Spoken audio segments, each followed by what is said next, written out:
they start feeling like, oh, I'm actually deserving, right? And I'm entitled, I'm deserving of these things that I'm receiving. And this is why it's so dangerous. That this person now, what happened was, like, before, their intention was pure, right? They were going in, they're surrounding themselves, in learning, hoping to learn to better themselves and learning to better others. And all of a sudden it starts having an effect on them because of how the people around them treat them. So Imam Ghazali, he mentions a few things. It's like, okay, well, what are some strategies that a person can implement to actually protect themselves from falling into that? And what are some practical things that we should do anyway?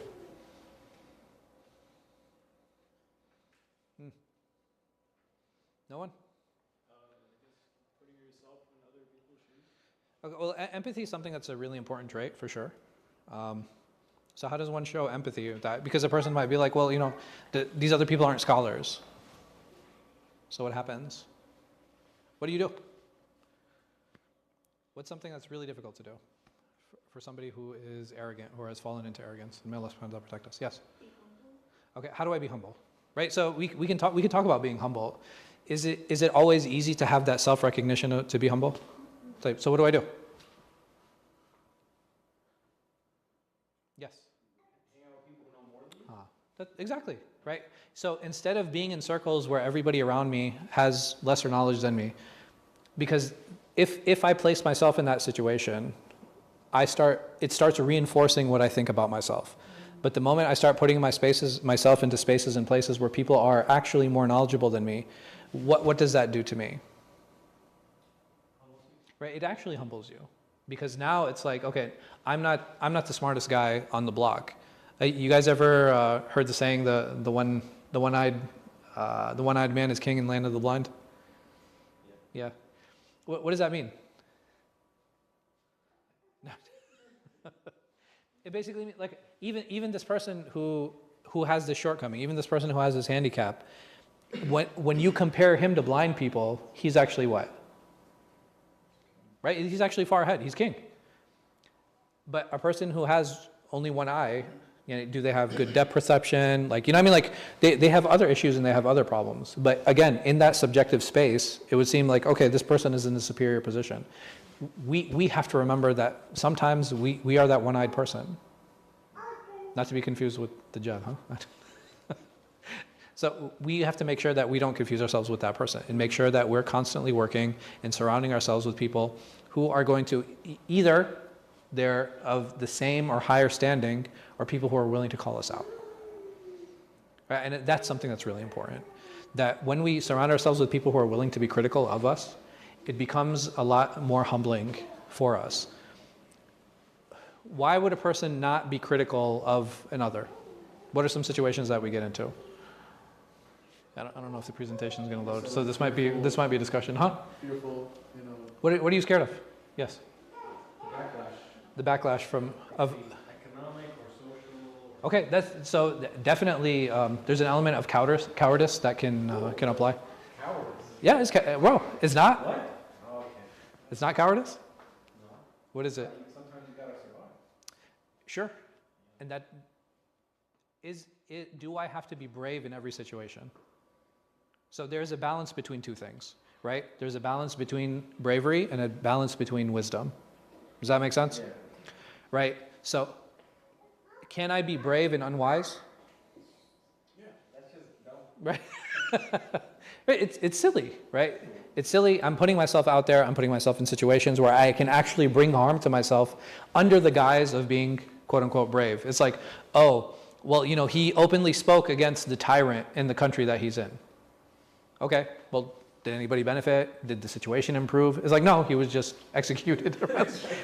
Okay, you can argue like, oh, he was being brave and he was being outspoken and he was being XYZ, right? But there has to be a wisdom. Is there a way maybe to critique? Is there a way to implement changes? Is there a way to engage so that you don't have those issues? Absolutely. But that requires a combination of those two things. Like, do I always need, and again, do I always need to be brave? Right? This is a very important fundamental question. Am I obligated to be brave in every single circumstance? No. And there are situations where people have died. And I know I use this example a lot, but Sumayya and Yasir and Ammar. Right? Sumayya and Yasir, what happened to them? They were martyred. First martyr. Right, they're the first martyrs in Islam. And why were they being martyred? They refused to give in to the torture. Right, they were being tortured. Leave your religion, curse Muhammad, curse Allah, the Prophet ﷺ. And they were like, no, we're not going to. We refuse. Like we stand fast. And they were blessed with martyrdom. Their son Ammar, why wasn't he killed? Why wasn't he tortured? When they were like, leave your religion, he was like, what? What did he say? He's like, sure. That's it. He's like, no problem. And he left. He went to the Prophet ﷺ and he told him what happened. He said, how do you feel, Ya Ammar? He says, qalbi mutma'inna bil iman. He said, no, my heart is actually full of iman. I didn't want to deal with that. Now you can argue that could they have saved themselves? Like could Yasir and Sumayya actually have saved themselves? Yeah, 100%. But can a person get to a point where they're ready to make the ultimate sacrifice? Right? Even in the face of oppression and danger. Like I said, sometimes for us, like in our vantage point, it becomes very easy to make that judgment call. Like, oh, that was silly, that was stupid. Why didn't you just give in? Or why didn't you say, oh, jazakallah khair.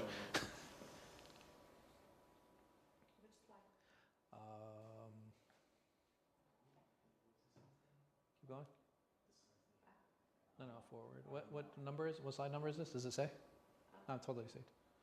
So the son Ammar, 160 something. when he left, pronounced Islam, what was the Prophet's reaction to that? He asked him, he said, how do you feel? And Ammar responded to him, he said, I feel my heart is full of iman. Like, I believe. Yeah. Like, I believe in my heart. And the Prophet ﷺ, he didn't chastise him. So there's nothing is what he did a sin? No. Go to scholars. Can you go down a little bit? Arrogance. No. Folk. Yeah. Go right there. No. Folk. More. Yeah, right. Ruhil Abid. Yes, right there. Second cause. Folk. Yeah. Yeah. This is fine. And then just start it. This one? Yes. Yeah. Yeah. It doesn't work. Like the new iPad updates, like it doesn't recognize clickers. Yeah. Okay. But so huh. With that line of thinking, right? Like if you're put in a situation where you have to like save your life because you're being Lying under duress. yeah, and it's Sure. related to Islam. I've heard this concept of Ihya spoken about. Yeah. I don't know if that's in Sunni Islam. Oh, it is. So we accuse Shia of it, but it's part of our tradition too. And can you explain that a little Sure, bit? it's lying under duress. And I think part of the reason that you have a number of people who are anti-Muslim, they'll attack this concept of lying under duress. But this is a very human thing. I think they're just mad we put a label on it. I don't know. To me, it's a very logical thing. Like if the question then comes is like, okay, well, what does duress look like? Yeah. Right? If I come to you and I hold a water gun to your face, I'll be like, leave Islam. You know what I mean? You can't be like, oh Allah, I was under duress, I didn't want to get wet, right? Like no, that's not not going to work in that situation. Like your life actually has to be an imminent threat or imminent danger. You can argue in other situations like, oh, I might have lost my job, I might have done this. I think what happens in other situations, and I don't mean to take this into too much of a tangential discussion, but after 9/11, a lot of young women were like, yo, I can't wear hijab anymore, right? And why? Oh, I feel threatened. Right? I feel my life is in danger. I think a lot of times it's important for us to understand how to do proper risk assessments, and we don't really do that well as Muslims. I feel like I'm going to lose my job, or I feel like I'm going to get hurt, or I feel like this. For me, I need to see data. It's like, okay, no, this is the number of things, or these are the number of people that were hurt. A very quick example of this, I had a young man come to me, he's like, I'm on the highway a lot, and I can't stop on the side of the road because I'll get hit by a car to pray. So I was like, number one, does that happen? Yes, it does, right? Like I'm sure we all imagine, like just recently. I don't know if you guys heard, Miskin, and may Allah subhanahu wa ta'ala have mercy on him. I think he got into an accident. He had a police car that was on the side of the road. Unfortunately, he died, right, as the driver, and the police officer was hurt. Saying that, I would even argue, like, okay, even in a situation where you can possibly get hurt, that's enough reason for me to give an exception to that. Does that make sense? So what I did is I looked at the National Highway Standards, traffic safety, And I was like, okay, what are the number of percentage, or what are the percentage of accidents that happen on the side of the road like that for parked cars? And it was like 1% or 2% of the accidents. I was like, sorry, that threshold's not high enough for me to give you permission not to pray. So again, bringing in statistical data to help us kind of come to those rulings and do those risk assessments, I think that's something that's really important and something that's definitely relevant. Make sense? Today, inshallah, now he's going to talk about the abid, right? Last time he had spoken about the scholar. Now he's going to talk about the worshipper. Basically, what he's getting to and the point he's going to be making with us is arrogance is something that applies to everyone. He started with the scholarly class because what? What were the reasons? You guys remember?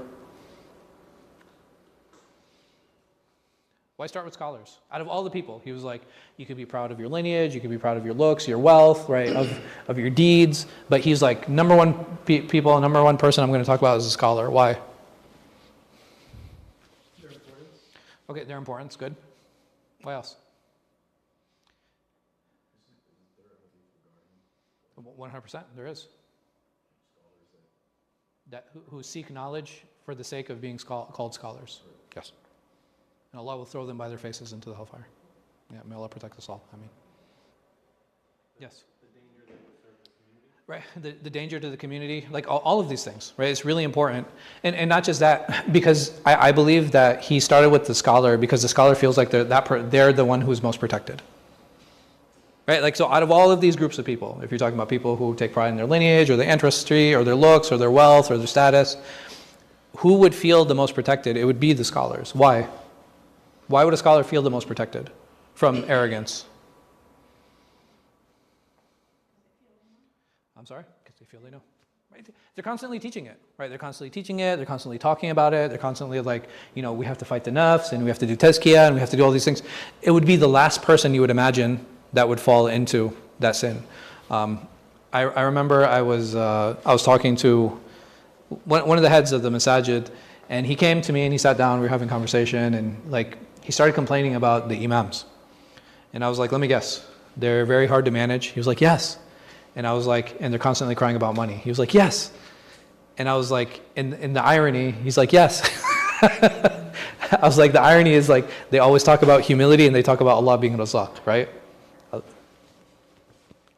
It's there, it's real. Right? Human beings will always be human beings. Human beings will always suffer from human problems, and it's important for us to keep that in mind. And sometimes if we feel we're protected from something, that is another type of arrogance that we should be aware of so that we can protect ourselves. So over here, now he's talking about the zuhad, right? So over here, he's talking about like the zahid, he's talking about the sufi, he's talking about the one who kind of remove themselves from it, because this is the second group, right? So the first group, we said the scholars, they think that they're protected with knowledge, and the abid, or the worshipper, what do they think they're protected by? Their deeds. It's like, oh man, I do so much, like because I'm doing all these things, and we would imagine, right? We would imagine, and we had talked about this before, Allah subhanahu wa ta'ala, He says, in the salat tanha anil fahsha wal munkar, that the prayer stops a person from outlandish, outrageous deeds. Allah subhanahu wa ta'ala, He says, خُذْ مِنْ أَمْوَالِهِمْ صَدَقَةً تُطَهِّرُهُمْ وَتُزَكِّيهِمْ بِهِ, right? Like take from their wealth to purify them, right? So Allah subhanahu wa ta'ala says that the prayer stops you from doing bad deeds. The zakat purifies you, right? Allah subhanahu wa ta'ala, it doesn't say tuzakkiha, right? He said tuzakkihim, right? To purify them. So when I give money, it's to purify myself and to purify my heart. Allah subhanahu wa ta'ala says about siyam. He says, كُتِبَ عَلَيْكُمُ الصِّيَامُ كَمَا كُتِبَ عَلَى الَّذِينَ مِنْ قَبْلِكُمْ لَعَلَّكُمْ تَتَّقُونَ. That siyam helps us attain taqwa. Allah subhanahu wa ta'ala says, He says, أَتِمُّ الْحَجَّ وَالْعُمْرَةَ لِلَّهِ. Make hajj and umrah for Allah. It teaches us pure submission. Meaning that all of these deeds, what do they actually do? So if I look at my prayer, my fasting, my sadaqah, my hajj, all of these things, what is the goal of them? What is supposed to happen? Taqwa is one. Huh? Right, to clean our hearts. Right? Essentially, all of these different deeds, there are different ways to purify ourselves, right? To purify our hearts, to purify our intentions, to purify our actions, right? So all of these things should lead to that. Meaning that a person, a worshipper who engages in all these things, ideally what should happen to that worshipper? How should his actions and interactions look? Good, pure. Not just good and pure. It should look better than those who don't. Right? Ideally. So if a person is making the regular prayer, right, that person should be kinder. If a person is making his zakat on time, this is someone who you want to interact with, someone you don't feel like you have to walk on eggshells with, right? This is the goal of these deeds. that they will manifest in how we deal and how we interact with one another. So what happens to the abid? The abid's like, okay, yeah, I'm doing all these things, therefore I will be protected. The same way the scholar feels like he's protected from his knowledge.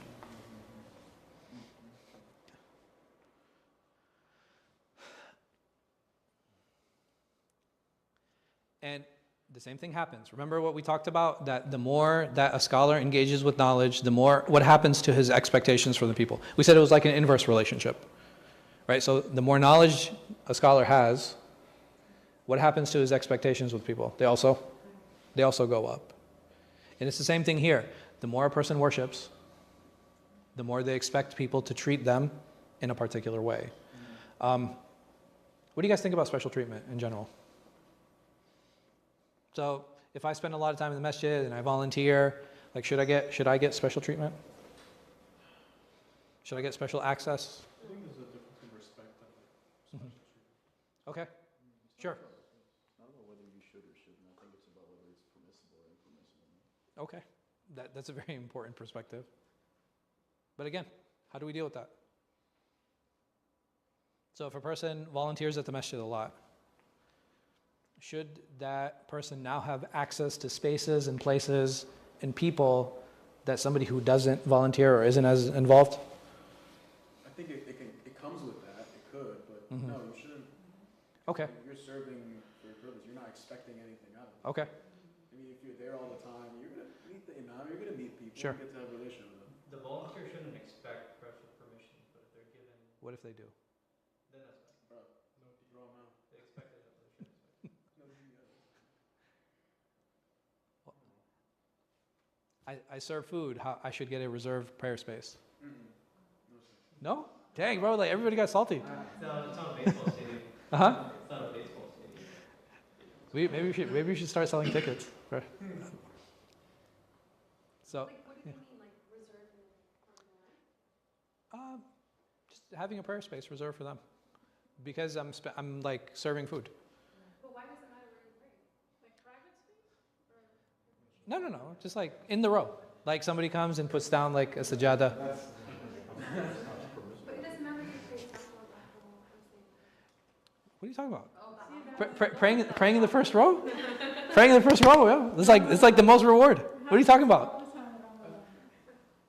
I don't think your action is based upon like expectations of receiving something.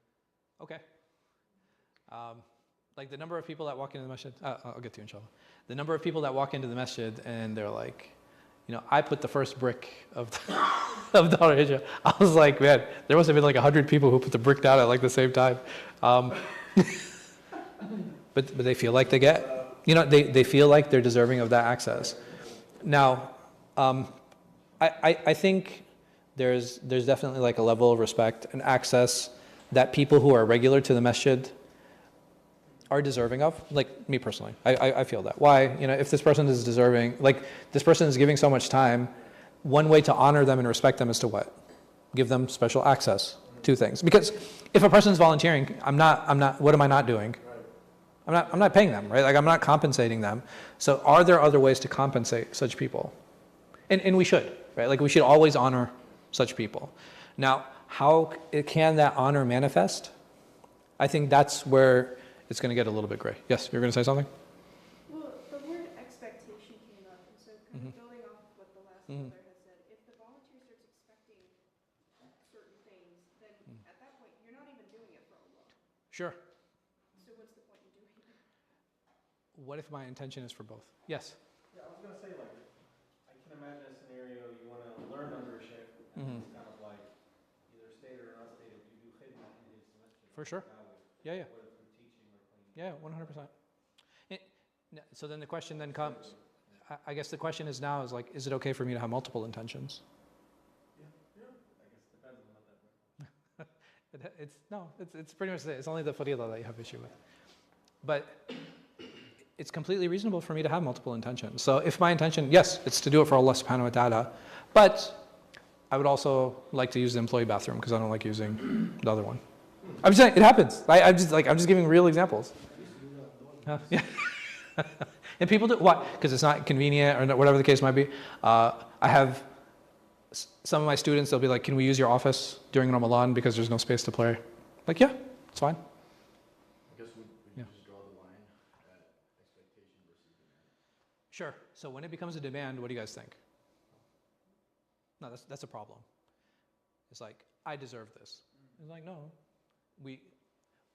At the end of the day, who decides how to honor that volunteer or that contributor? Right, the institution, right? The institution or the individual, whatever the case might be. So in the case of the sheikh, like if he's doing khidmah of the sheikh, like you can't come and be like, okay, you know, like I've been giving you rides. Okay, now you have to give me 2 hours of your time, sheikh. Right? Like that's not how it works. How it works is the person who is being served, they're the ones who get to decide and determine, all right, what kind of special access or what kind of special privileges does this individual, does this person get? Make sense? So it's the same thing. It's not very dissimilar for the worshiper, right? It's not any different for that. This individual now, they feel like they have special treatment, just as the scholars did. And they view that all of the things that they do are actually a favor upon others. Where do we see that?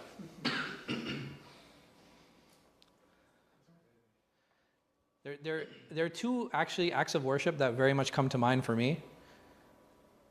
In that if a person is continuous in them, how it can come across as them like doing a favor for the community or doing a favor for the ummah. Sadaqah, I don't see it as much in sadaqah. I think in sadaqah a little bit, right? So if you have somebody who gives, who's a major contributor or major donor, they feel like they should have more of a say, right? That definitely happens. Where else? If a person regularly comes and prays at the masjid, what are some of the characteristics, unfortunately, not everyone, but what are some of the characteristics that we find with people who are regular to the masjid? Why do they do that? Like, so the policing, why does the policing happen from like the regulars? Okay. There's a sense of ownership that happens, right? So if I'm coming to the masjid every single day, I now feel that this is my space, right? This is my space, and I have every right to dictate on how the space is to be run. The piece of advice I always have for everyone is like, okay, if you have someone who's policing you or pushing you in that way, I said that the easiest way to disarm them is just to ask them like, hey, do you work here? Right? That's the easiest way to disarm them. And oh, you should try it.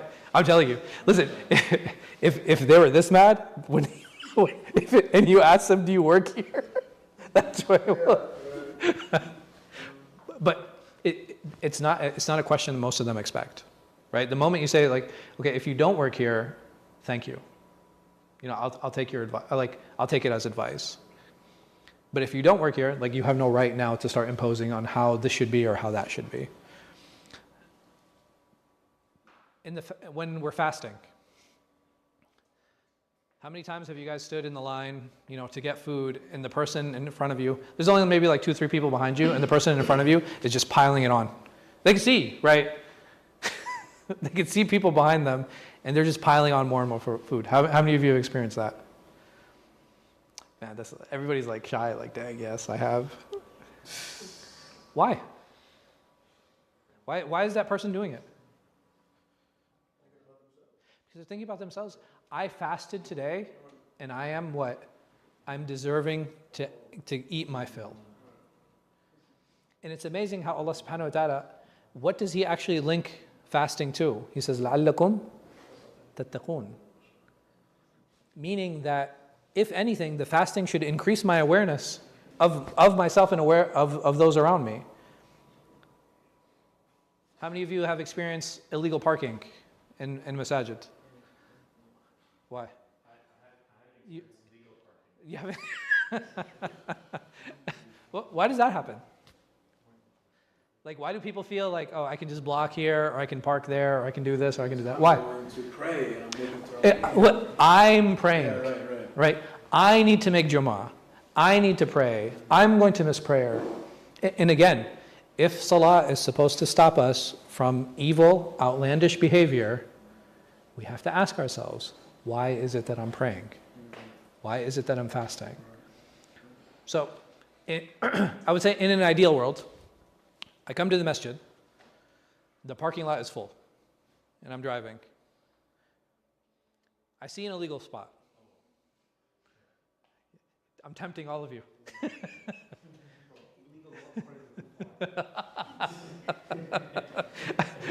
The rules don't apply. Right? So, what should I do? And if I know that if I take another round the block, I'm going to miss the prayer. Contrary to Alberto, we live under the covenant security of the Kafar, so we follow the rules. So we have to not park. I'm pretty sure he signed his passport. I can't miss the prayer. Taqiyya. So I go around the block, and I know if I go around the block, I'm going to miss the prayer. What do I do? Dang, everybody's like, nah, I'm a park. I would go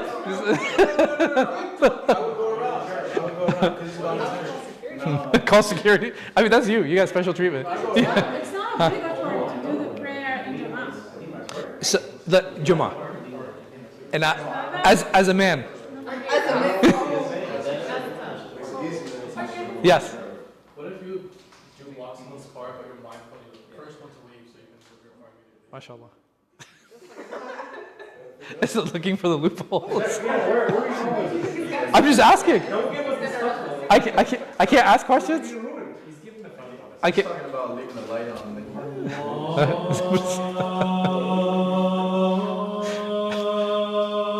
Taking a security sticker and putting it on the car.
So as a man, if I make another round, Salah's going to end. There's one illegal spot open. What do I do? Okay, so I have an option to wait for the next Salah. It's the last one. Yes. How much of a sin is it to illegally park? The Prophet ﷺ, he said, the lowest part of Iman is to remove something harmful from the path. So what about the one that places something harmful in the path?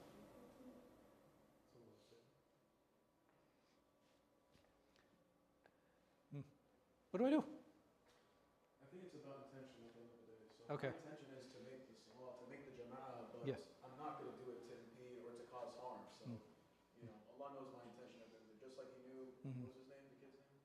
Oh, Ammar radiallahu Ammar, anhu. the same situation. I Yes. feel like sometimes we don't apply Yeah. the same situation, I Sure. feel like, in these cases, but it's the intention, it's what's in your heart. So, Okay. that's kind of how I say it. Anyone else? Yes. Aren't we also like not supposed to inconvenience other people? Like, 100%. We're supposed to be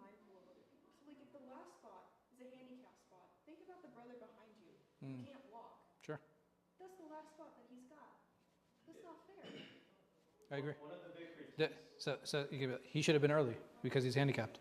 No, I'm just kidding. Let's go One ahead. of the critiques that Western people or people all over in Europe too have Yeah. Muslims like bad social like Engagement. engagement. Yeah. And part of that is like when it comes to like Joma, like repairing the street, taking up space, blocking, making other people's lives inconvenient. So initially I said like you live in land of kufar, but I think even if you live like in Muslim land, if you're like breaking the rules to go to prayers, go to the next prayer, probably the best answer. Sure. No, but I'm saying it's the last prayer. Don't you get just the ajr of just thinking of going to the salat? So this is, I'm saying, it's just like Joseph was saying, like And it's, if your intention was to pray on time, if my intention was to come and pray on time, right? I got caught up in traffic, I'm late, whatever the case might be. I miss the illegal spot. I'll go back around. And then if I miss the prayer, what do? I pray the Lord. Just pray the Lord. And then what do? I make sure I'm not late again, right? This is not something that should be habitual, right? But if I miss a prayer, I miss a prayer. Khalas. Like you're excused at that point. I know. Is there not a hadith that says that if you are rushing to the masjid, you shouldn't rush? Yeah, so the Prophet ﷺ, he like, so the prohibition there is like, it's disliked for a person to run to the masjid. Like, you have a number of indications there to show that we should never be rushed when we go, right? We shouldn't inconvenience others, like with our prayers. We shouldn't, at the end of the day, me being late, whose problem is that? That's a me problem, right? Why am I making it a community problem? Why am I making it a community issue? And not just that, okay, oh no, it's just this time. Or, I'm only going to do it this time. Okay, if I have that mindset, am I the only one? What happens in the neighborhood then? Right, you have chaos in the neighborhood, and what did the neighbors start doing? Now, they didn't notice before that we were making Jummah, so what are they doing now? Now they're going to the city hall meetings like, the Muslims down by that neighborhood, they block up every Friday, we need to put some signs up, right? It's like, huh?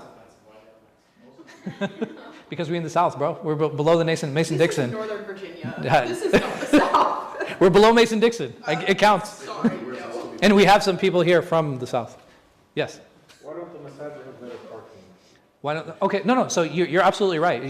And these are conversations around foresight. I'm passing on the, Yeah. I sent there. Onto the administration. Yeah. Have you contributed to the parking fund?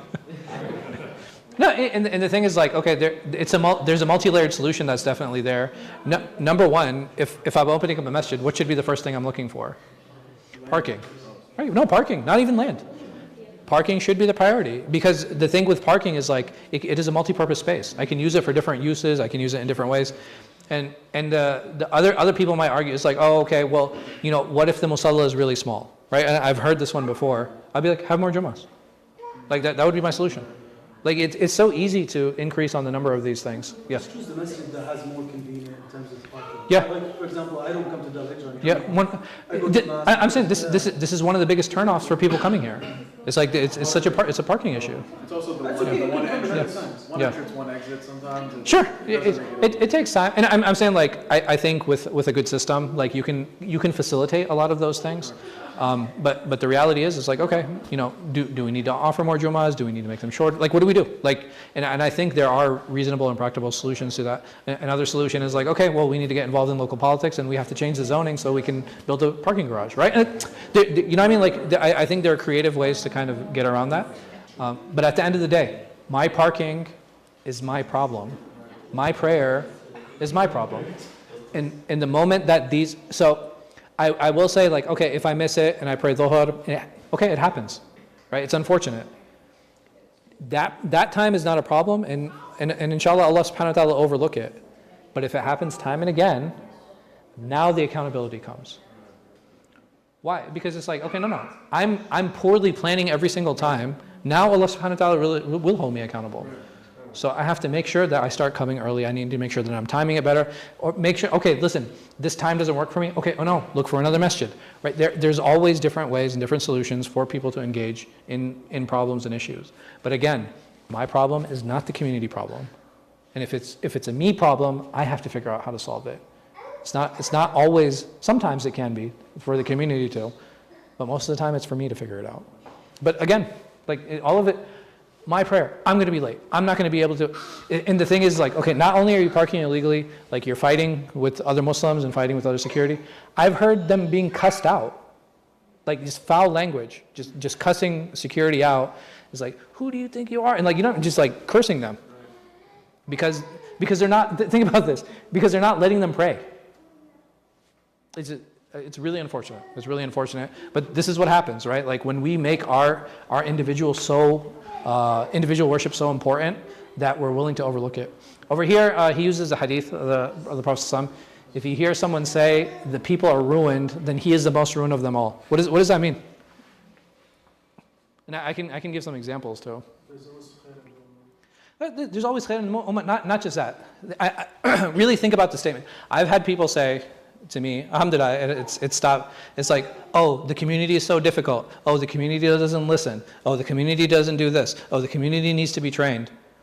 I usually, my response to this is always one. It's like, aren't you part of the community? In the moment I say the community does this, or the community needs this, or people need that, what have I done? I've removed myself from that. And what do we say the conditions of arrogance are? That the moment you start making classes, right? The moment you start separating people, you fall into arrogance. You know, and may Allah protect us from that. And so it's important for us. I remember, subhanAllah, one of the trainings I actually had received, like in public speaking, it's like, it's never say you, right? Say us or we, right? Because now you're part of the conversation instead of being accusatory. And that's something that's really important. Because then it becomes like, okay, this is a problem. How are we going to work on it together? Right? How are we going to manage this? How are we going to deal with it? It's not about, what are you going to do about it? And the opposite also holds true. It's like, oh, what is the masjid going to do about this? I remember I had a young woman come to me one time, and she's like, you know, I don't know what's important to the masjid. Like as an institution, I don't know what's important.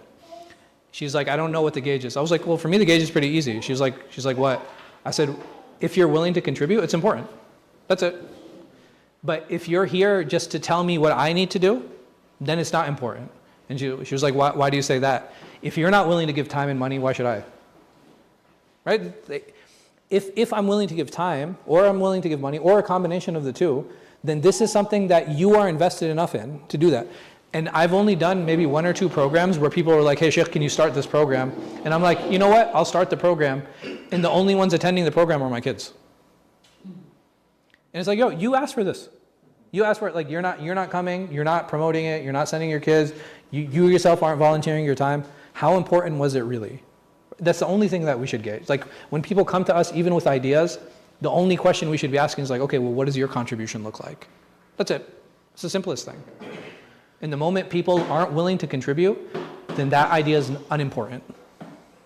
So, but may Allah protect us. Yes? You said there was 2 acts of worship? Yeah, so the salah and the fasting. The fasting where people are taking food for themselves, not worried about the other people. It happens. I mean, I know, like, I have a lot of stories around fasting, but it's not cheap. It's what happens is, like, if you have people fighting over an egg, right, like a boiled egg, it's not about cheapness at that point, because you're like, everybody can afford an egg. Like, I don't care how poor you are, and if you're really that poor, then your food stamps will pay for that egg. So it's not like that's not the issue at hand. It's not even poor planning. I'm deserving of this egg, right? That's the problem. Like, I'm deserving of this food. I've heard this happen with a singular egg. A singular egg. Like, there are 2 women fist fighting over an egg. In one of my old masjids, they're fighting over chai, like over tea, the last cup of tea. I can see why. Right. It's like the dude picked up a chair, bro. It's like. But why does that happen? It's because of the built-up of frustration that happens for the fasting, right? So, like, you're hungry, thirsty, tired, right? Like, the whole day, and now you have a chance, like, your frustration comes out in that moment. That's where taqwa is supposed to step in. Like, oh, no, whoa, what am I doing? I'm fighting over tea? Right? You know what I mean? Like, sometimes we have to take that step back and just be like, yo, what am I doing? Why am I doing this? And it becomes hard, right? It becomes challenging because we have to do like a critical analysis of ourselves. Yes. Yes. Why? Because they wanted to pray in a space and they're like, the space is full. Yeah, it happens. It's really unfortunate. It's really, really unfortunate. Yeah, No. I feel like just before, we should give some anger management class before Ramadan. Sir, I've been saying this, we need it. Sure. No, yeah. For Ramadan. Yeah. So what you do, it's like you have conversations around Ramadan, you have conversations around taqwa, you have conversations around anger and de-escalation, right? Like these are all really good conversations to have. But I think, remember we had said that when it comes to dealing with people, there's two really important elements. One is clarity in the message, right? Making sure that, okay, hey, this is wrong, you can't do this is unacceptable, right? And you have very clear lists of those things. The second thing is consistency and enforcement, right? And if I'm not enforcing consistently, does it matter how many rules I have written on the wall?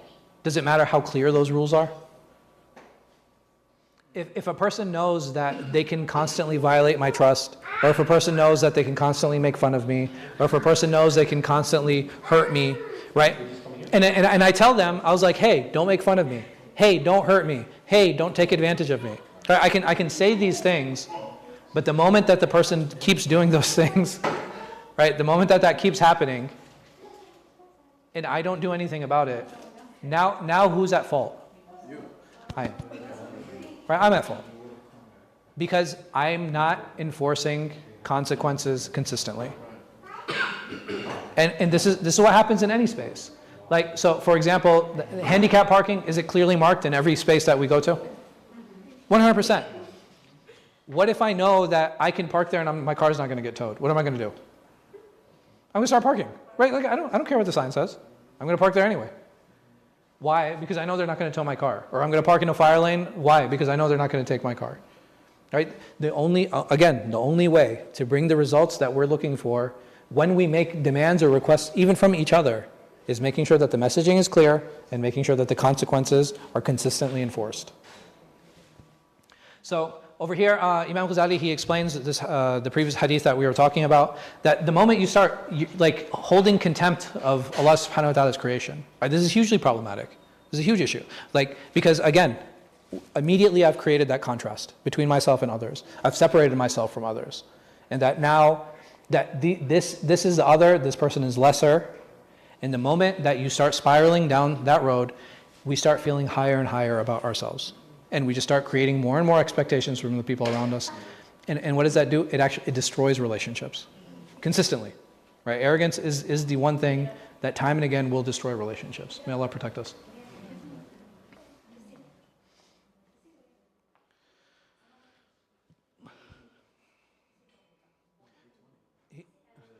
Oh, 8:20. Okay, khalas, inshallah. We'll stop here. I mean, this is basically what he's summarizing is that his expectations from others are not the same as what he expects from himself. But we'll stop here. Wallahu a'lam wa sallallahu ala khayri khalqin nabiyina Muhammad wa ala alihi wa sahbihi.